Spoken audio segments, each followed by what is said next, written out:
মুখ্যমন্ত্রী মমতা বন্দ্যোপাধ্যায়ের নির্দেশের সার হাওড়া শহরে এখনো চলছে বেআইনি পার্কিং। পুলিশের নজর এড়িয়ে রাস্তা জুড়ে গাড়ি রাখছেন অনেকেই। শহরের প্রাণকেন্দ্রেই দেখা গেল এমন ছবি। ইল্লিগাল পার্কিং জোন, এরা পুলিশ নেতাদের টাকা খেয়ে অনেক জায়গায় ইল্লিগাল পার্কিং জোন তৈরি করেছে।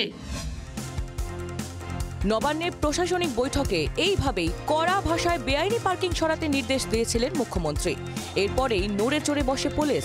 বেআইনি পার্কিং সরাতে পুলিশের উদ্যোগও চোখে পড়ে, কিন্তু কিছুদিন যেতেই হাওড়ায় ফিরল বেআইনি পার্কিংয়ের সেই চেনা ছবি। অফিস পাড়ায় জেলা পরিষদ, কালেক্টরেট বিল্ডিং, জেলা শাসক, অতিরিক্ত জেলা শাসকের অফিস ও হাওড়া হাসপাতালের সামনেও বেআইনি পার্কিং। সেখানে রয়েছে সরকারি গাড়িও। বাড়ছে যানজট। মঙ্গলাহাটের দিনগুলো সমস্যা আরও বাড়ে। এখানে যে পার্কিং করেছেন, পার্কিংটাকে কি পার্কিং এর জন্য টাকা দেন? না না, এখানে রাস্তার মধ্যে যে গাড়িটা রেখেছেন লিগালি রেখেছেন? আমি তো অফিসের জেলা পরিষদের গাড়ি সব থাকে এখানে রেখেছি। জাম হচ্ছে তো রাস্তা, কী করে বলবো? এবারে এগুলো সবই অফিসের গাড়ি, এবার হাটের জন্য তো রাখতে পারে না, এটাই হচ্ছে মেন সমস্যা। এবারে তার মধ্যে কিছু অফিসার আছেন যারা ভিজিটে আসেন, তাদের তো ভেতরে তো স্পেস দেখছেন ছোট, তাই জন্য রাখা সম্ভব নয়।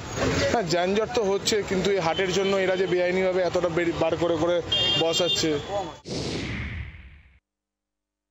ওনাদের সঙ্গে রেগুলার এখন মিটিং হচ্ছে, coordination meetings with HMC, PWD, district magistrate, যেখানে ওনাদের মাধ্যমে আমরা একটা কমপ্লেন্ট পাচ্ছি, একটা চিঠি পাচ্ছি, ইমিডিয়েটলি ব্যবস্থা নিচ্ছি। আর আমরা ডাইরেক্টলি কিন্তু ইনপুট কালেক্ট করছি।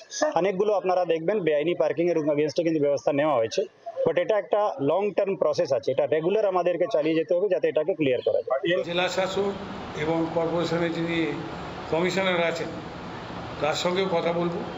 রবিবার, সোমবার, মঙ্গলবার, বিশেষত সোম এবং মঙ্গলবার আন্তর্জাতিক হাট বসে, একটা প্যান্ডামোনিয়াম তৈরি হয়।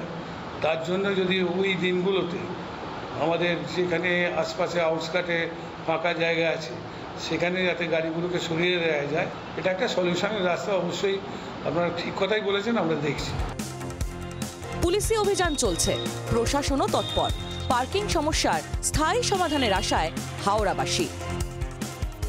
হাওড়া থেকে দেবব্রত ঘোষের রিপোর্ট, জি24 ঘন্টা। বাংলার আওয়াজ, বাঙালির আবেগ, জি24 ঘন্টা।